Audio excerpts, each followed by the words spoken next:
Tonight we're trying another dinner we saw on TikTok. To start, we cut up some potatoes and then added salt, garlic, pepper, and paprika. Then threw them in the air fryer to crisp them up.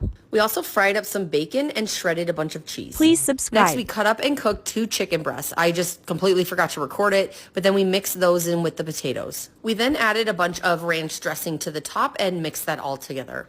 Now we added all the potatoes to a baking dish and topped it with about half the cheese that we shredded. Then we added our bacon to the top, spreading it around evenly. And then lastly added the remaining cheese to the top. We baked this in the oven at 400 degrees for about 5 to 10 minutes, just long enough to melt the cheese. This was so good that we cannot wait to make it again.